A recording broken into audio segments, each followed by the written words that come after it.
tampillah penengah daripada itu, laki-laki maupun perempuan sama. Maka ada prasasti yang tertulis dalam Al-Quran, innal muslimin wal muslimat wal mu'minin wal mu'minat wal qanitin wal qanitat was sadiqin was sadiqat was sabirin was sabirat wal khashi'ina wal khashi'at wal mutasaddiqina wal mutasaddiqat was shaimina was shaimat wal hafidhina furujahum wal hafidhat wal dzakirina Allaha katsiran wal dzakirat a'adda lahum maghfiratan wa ajran 'azima. Yang pertama tadi Fir'aun membanggakan perempuan, yang jahiliyah membanggakan laki-laki. Datanglah pimpinan ketika itu Nabi Muhammad menyamaratakan al-muslimin wal muslimat. Mengapa disebutkan al-muslimin wal muslimat? Karena Nabi Muhammad sudah memberi jawaban kepada Badui yang datang,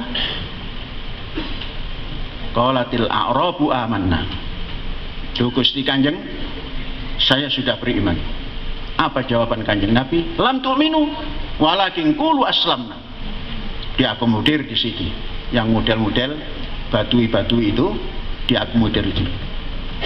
Al-muslimin wal muslimat, mukminin mukminat. Dua ini seimbang. Apa keseimbangannya? A'adda lahum maghfiratan wa ajran 'azima. Dua-duanya tidak dibedakan, dua-duanya diberikan hak yang penuh, diberikan maghfirah yang penuh, diberikan ganjaran, kalau itu ganjaran yang penuh, sama. Baru datang kemudianlah dipilah-pilah.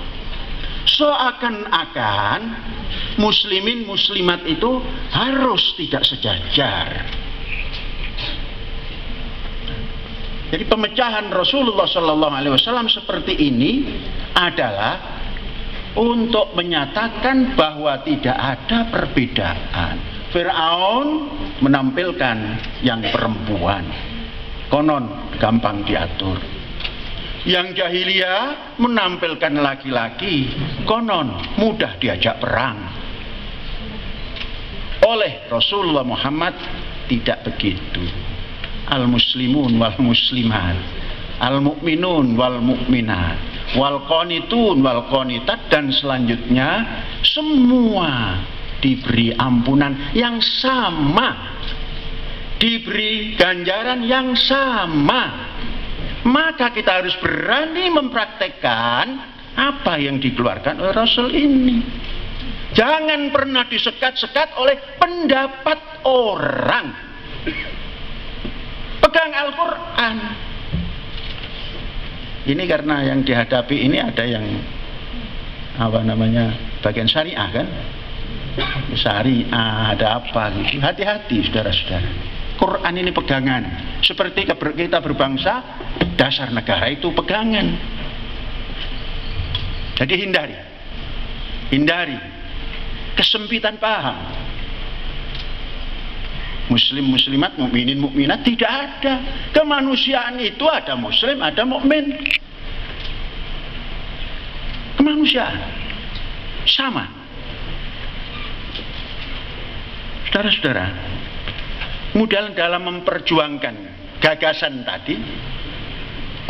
Kalau kita semua belajar sosiologi, dalam kehidupan umat manusia ini dibagi dua kelompok. Satu kelompok politik, satu lagi kelompok karismatik. Kelompok politik itulah yang akan mengatur pergantian kekuasaan. Ada kelompok karismatik, itulah yang menentukan jarum gandulnya ini kemana larinya. Maka kelompok ini dinamakan kelompok karismatik yang bisa menegur, yang bisa mengingatkan. Biasanya kalau tadi lembaga politik, ini lembaga pendidikan pendidikan. Lembaga pendidikan ini harus menjadi lembaga yang karismatik, mempunyai hak untuk mengingatkan, mempunyai hak untuk menyampaikan ide-ide yang positif dari haramut tarbiyah, dari kampus pendidikan. Ini yang namanya lembaga karismatik. Maka tadi kalau Pak Dahlan Iskan mengatakan, untung Panji Gumilang ini tidak menjadi orang politik. Mendidik ini politik, Pak. Politik pendidikan. Cuma lembaganya lembaga karismatik. Jadi ini ada dua. Ada dua. Lembaga politik, lembaga karismatik. Maka dalam kehidupan secara luas, maka akan tumbuh kelompok intelektual dan kelompok yang spiritual. Intelektual biasanya untuk menggabungkan politik supaya tidak serong. Kelompok spiritual untuk memberikan gagasan-gagasan supaya semua ini bisa maju bersama. Jadi dua ini selalu ada. Saudara-saudara sekalian, maka dalam menghadapi apapun, biasanya kelompok karismatik itu melihat angel yang dibuat orang. Biasanya kalau wartawan itu selalu membuat angel, kemudian ada piknya, ada pasak penguncinya. Hari-hari ini angel dihadapkan ke lembaga pendidikan. Orang membuat angel tertentu dengan macam-macam, diarahkan ke lembaga pendidikan tertentu.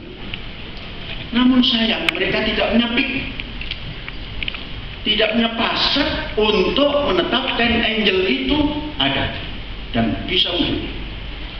Maka lembaga karismatik ini bisa membelokkan angel itu kepada yang membuat angel karena bisa memberikan pasak. Contoh, satu lembaga pendidikan dibuat angel pusat teror, pusat radikalis, pusat macam-macam angel, tapi tidak memiliki pik, tidak memiliki pasak untuk menetapkan itu bukti. Maka gagallah yang membuat itu oleh lembaga karismatik atau lembaga pendidikan itu dibelokkan. Angel yang membuat masuklah ke pembuat angel. Ini takutnya. Apa takutnya? Di sini tidak ada polisi Densus 88 yang masuk ke Al-Zaitun.